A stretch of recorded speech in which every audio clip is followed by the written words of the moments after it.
Good morning student. आप लोगों ने अभी क्लास 12th में एप्लीकेशन ऑफ द डेरिवेटिव ये चैप्टर पढ़ा, लेकिन अब जो सीबीएसई का जो रिड्यूस सिलेबस आया है, जिसमें 30% सिलेबस आप लोग का जो कम कर दिया गया है, उसमें एप्लीकेशन ऑफ द डेरिवेटिव में 2 टॉपिक जो है वो हटा दिए गए हैं। जैसे आप लोगों ने पढ़ा होगा कि rate of change of quantity, तो rate of change of quantity जो 6.1 एक्सरसाइज है, ये एक्सरसाइज अब आपके सिलेबस से हटा दी गई है। इसी तरीके से आपने 6.5 अप्रोक्सीमेशन, जो 6.5 अप्रोक्सीमेशन की एक्सरसाइज है, वो भी अब आपके सिलेबस से हटा दी गई है।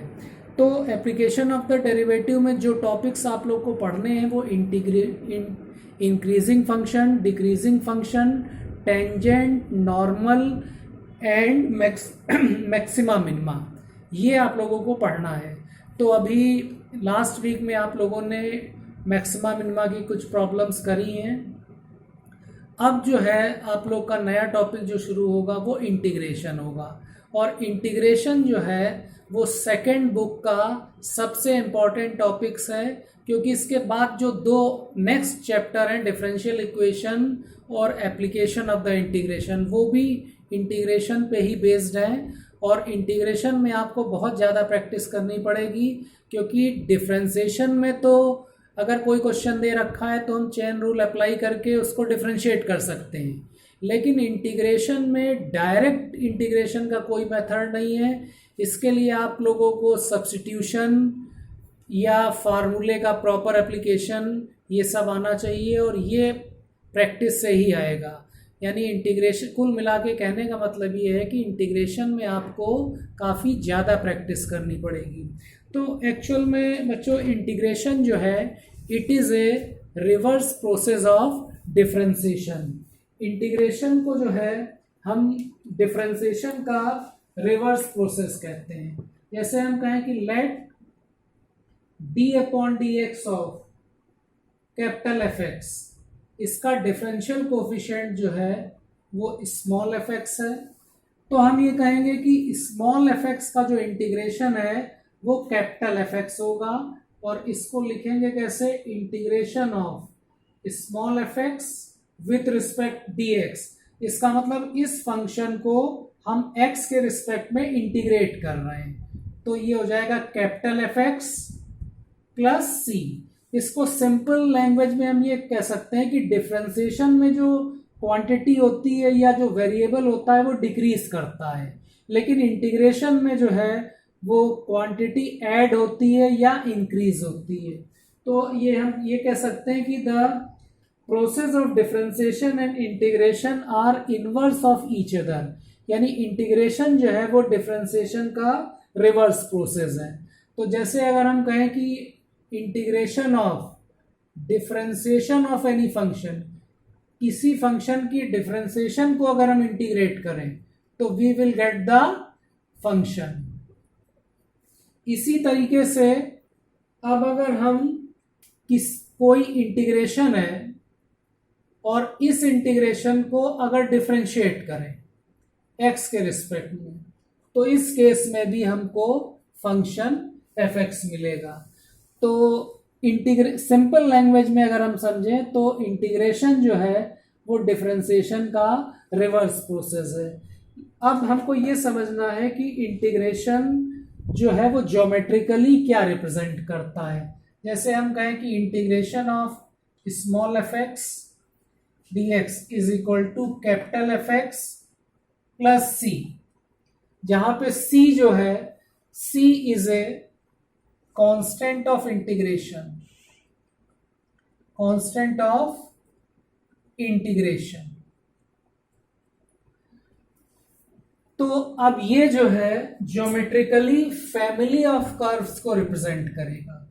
It will represent family of curves, यानी ये जो हमारा function fx capital fx plus c आया है, ये c की डिफरेंट वैल्यूज के लिए डिफरेंट कर्व्स को रिप्रेजेंट करेगा।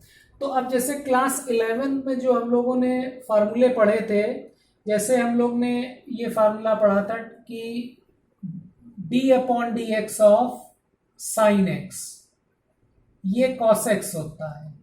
इसका मतलब क्या हुआ, कॉस एक्स का जो इंटीग्रेशन है वो साइन एक्स होगा, और इसको हम किस तरीके से लिखेंगे, integration of cos x is sine x.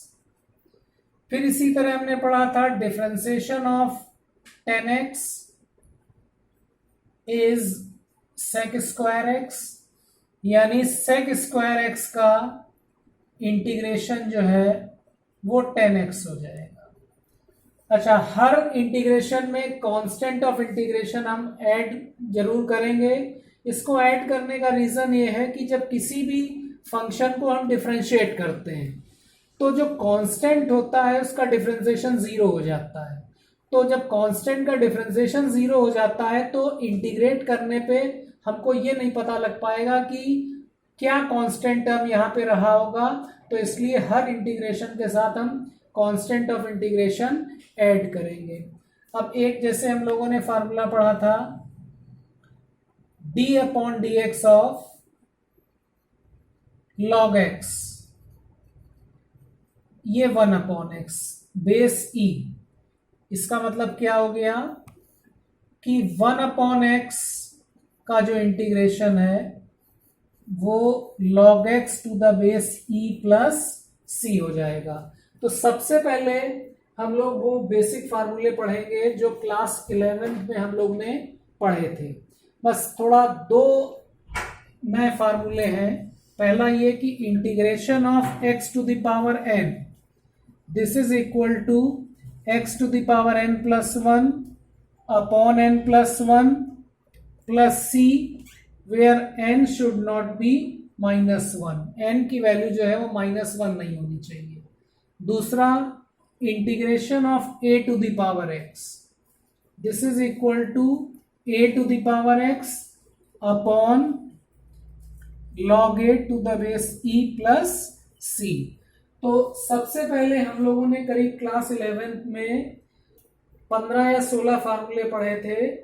उन फार्मूलों के इंटीग्रेशन अब हम लोग को पढ़ने, जैसे हम लोग ने पढ़ा था differentiation of sine inverse X is equal to 1 upon under root 1 minus X square, यानी integration of 1 upon 1 minus X square, this is equal to sine inverse X plus C. फिर इसी तरह हम लोग ने पढ़ा था differentiation of tan inverse x is equal to 1 upon 1 plus X square. तो 1 अपॉन 1 प्लस एक्स स्क्वायर का इंटीग्रेशन जो है वो tan inverse x plus c हो जाएगा। स्टूडेंट, आपकी जो सेकंड बुक है उसमें पेज नंबर 290 पे करीब अप्रॉक्सीमेटली 20 फार्मूले दे रखे हैं, और उसमें एक टेबल बनी है। उस टेबल में लेफ्ट हैंड साइड में फंक्शन के डिफरेंशिएशन है और राइट हैंड साइड में फंक्शन के इंटीग्रेशन है। तो अभी आप लोगों को ये करना है कि जो आपकी सेकंड बुक में स्टार्टिंग में जितने भी इंटीग्रेशन के फार्मूले हैं वो आपको याद करने हैं, क्योंकि जब फार्मूले याद होंगे तभी हम लोग जो है क्वेश्चंस कर पाएंगे। मैंने जो है ये असाइनमेंट में फार्मूले जो है वो सारे लिख के आप लोग को भेजे हैं, तो उन सारे फार्मूलों को आप लोग कॉपी में लिख लीजिएगा और वो सारे फार्मूले आप लोग याद करेंगे, तब नेक्स्ट टर्न पे हम लोग इंटीग्रेशन शुरू कराएंगे।